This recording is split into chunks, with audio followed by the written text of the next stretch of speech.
Anda masih bersama kami di Klik Indonesia Pagi. Ya, saudara, belajar membaca Al-Quran bagi sebagian orang merupakan hal yang sulit.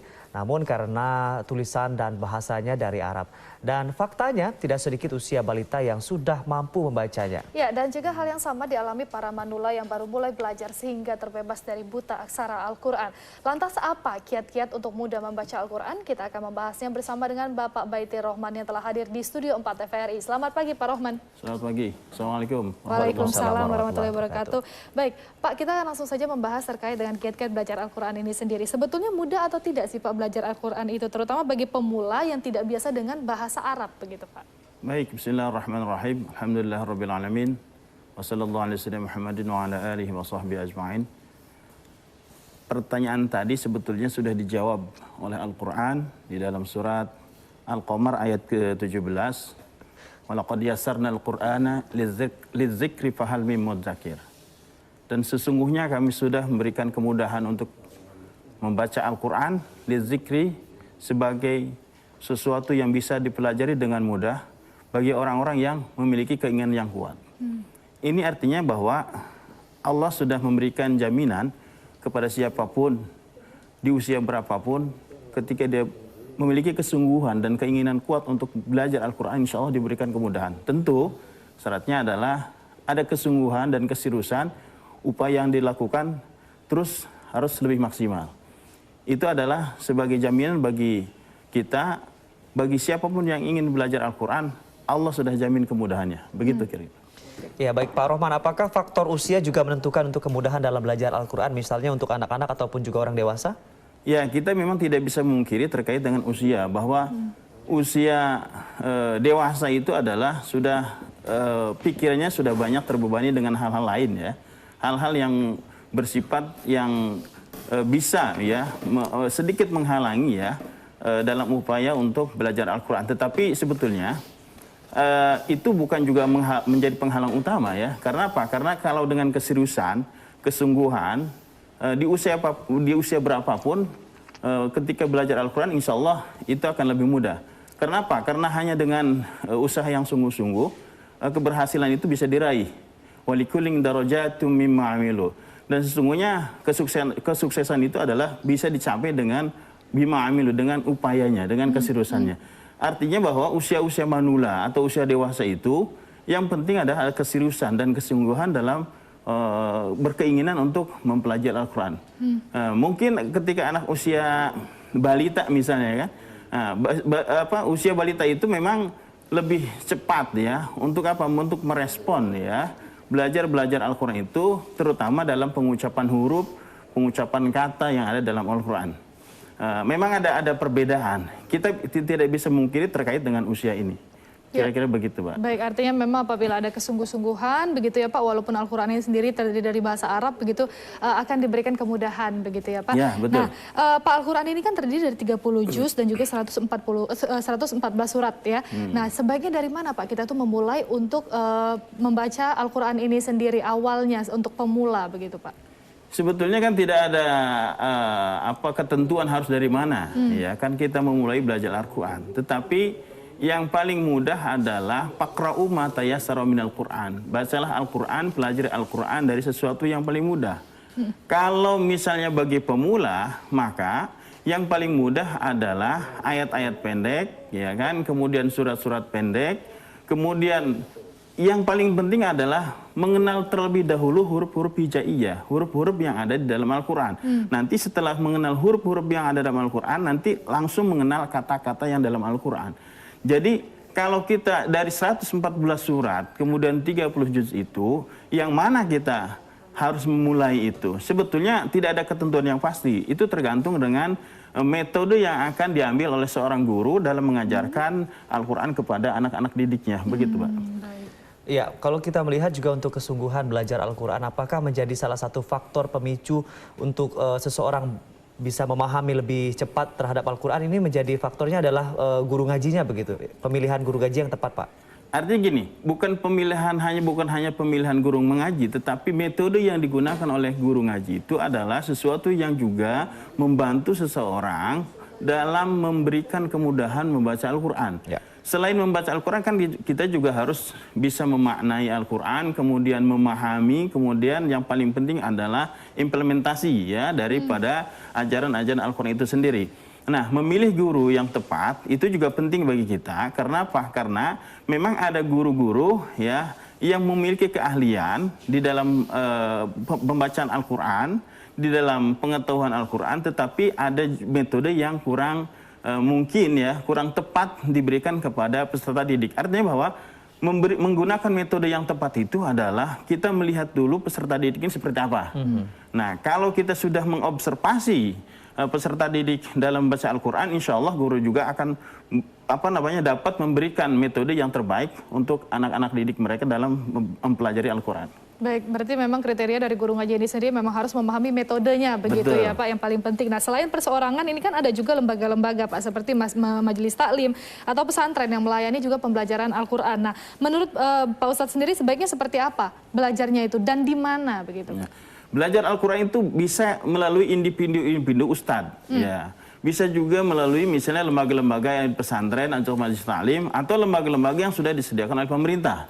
Ya. Dimanapun boleh ya, kita tidak harus menentukan harus dengan siapa, misalnya kan di tempat yang mana, tetapi ada fasilitas yang disediakan juga oleh pemerintah. Misalnya di DKI Jakarta itu ada namanya Lembaga Bahasa dan Ilmu Al-Quran. Di situ juga diberikan fasilitas yang sangat gratis ya untuk bagi siapapun, termasuk bagi para pemula.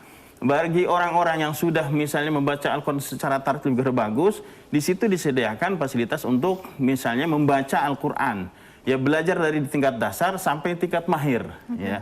Jadi di LBQ, Lembaga Bahasa dan Ilmu Al-Quran DKI Jakarta itu sudah disiapkan ya oleh Pemda DKI terkait dengan siapapun yang ingin belajar ya di warga DKI Jakarta, silakan. DKI sudah menyiapkan fasilitas bagi siapapun yang berminat untuk belajar Al-Quran. Gitu. Baik, Pak Rohman mungkin bisa dibagikan juga kepada pemirsa kita di rumah untuk kiat sukses dan mudah untuk belajar Al-Quran. Baik, kiat sukses belajar Al-Quran pertama adalah harus memiliki niat yang tulus. Kenapa? Karena di dalam Al-Quran sudah ditegaskan la yamassuhu ilal mutahharun. Tidak akan tersentuh makna dan faidah Al-Quran kecuali orang-orang yang suci. Tentu suci itu adalah suci batin dan suci lahirnya. Ya, itu adalah yang pertama yang harus kita tanamkan dalam hati kita, ada tulus ikhlas. Yang kedua adalah kesungguhan ya. Kesungguhan ini penting ya, karena tadi saya sampaikan di awal bahwa keberhasilan itu hanya ditentukan oleh kesungguhan. Yang ketiga adalah jangan cepat bosan, ya kan? Istiqomah. Karena apa? Karena kalau orang yang sudah cepat bosan belajar Al-Quran dan belajar apapun, saya pikir itu tidak akan masuk ya. Artinya bahwa tingkat kebosanan ini jangan sampai ada dalam diri kita ketika kita belajar Al-Quran. Itu yang paling penting ya, 3 hal itu. Baik, jadi 3 hal itu yang paling penting dan yang harus dikuasai dan diketahui untuk belajar Al-Quran, begitu ya Pak. Baik Pak, selain mampu membaca Al-Quran kan kita juga dituntut untuk mengerti makna dan juga arti dari apa yang kita baca sendiri. Nah, bagaimana Pak supaya kita bisa memahami makna di Al-Quran yang kita baca itu? Baik, terkait dengan memahami, memaknai dan mengimplementasikan nilai-nilai Al-Quran, tahapan pertama atau step pertama itu adalah sebetulnya kita mampu membaca Al-Quran dulu. Itu yang paling penting ya.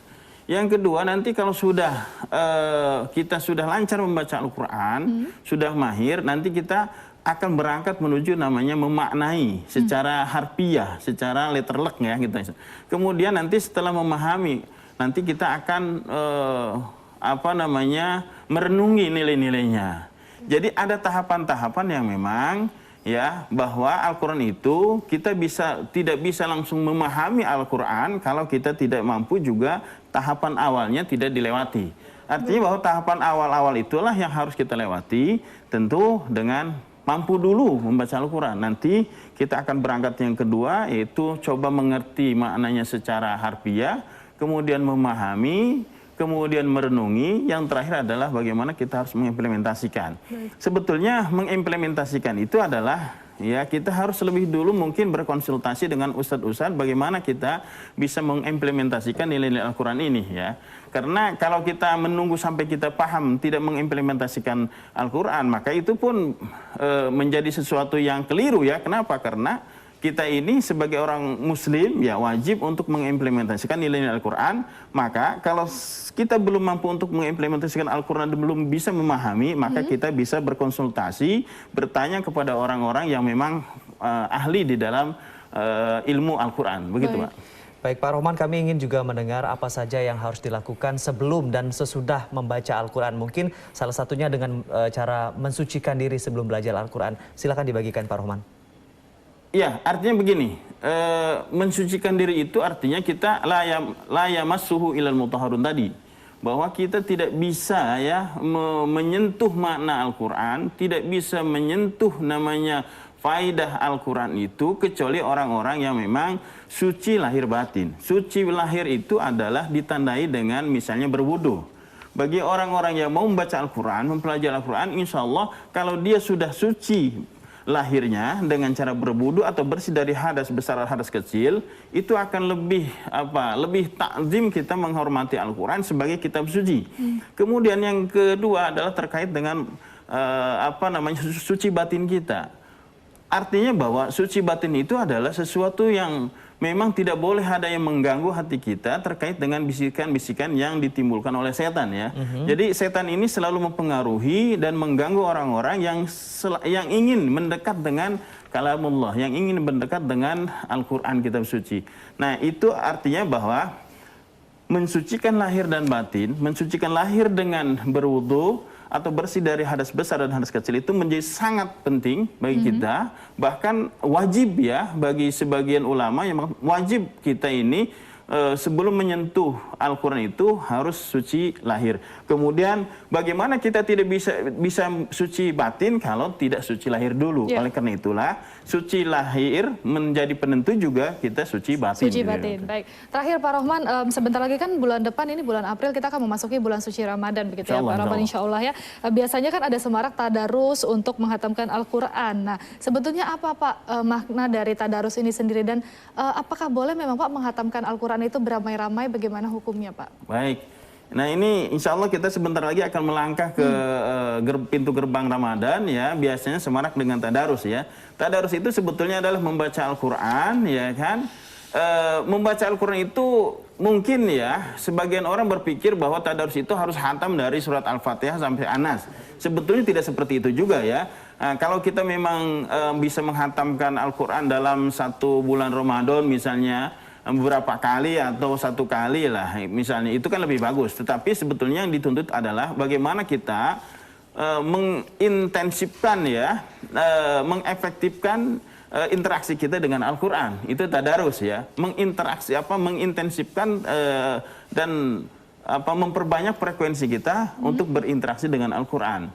Nah, baik itu hatam ataupun tidak ya, tetapi yang baik mungkin hatam ya, yang baik adalah hatam. Bagaimana kita kalau bisa hatam itu bukan sekali ya, tapi bisa 2 kali ada 3 kali.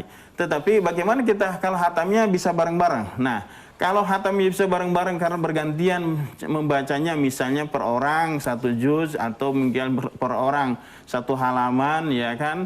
Nah, itu juga tidak persoalan ya. Yang penting di dalam bulan Ramadan atau bulan-bulan lain tadarus itu menjadi sesuatu yang menjadi penentu kita untuk semakin memperbanyak interaksi dengan Al-Quran. Kira-kira begitu Pak. Mungkin juga masa pandemi COVID-19 saat ini juga belajar secara online juga menjadi salah satu rujukan ya Pak Rohman ya. Ya betul, betul. Baik, terima kasih Bapak Dr. Baiti Rahman, MA, Kepala Lembaga Bahasa dan juga Ilmu Al-Quran Provinsi DKI Jakarta. Pagi hari ini sudah berbagi informasi kepada kami dan juga pemirsa terkait kiat sukses belajar Al-Quran bagi pemula. Selamat pagi Pak Rohman. Terima kasih Pak Rohman, terima kasih. Ya, baik.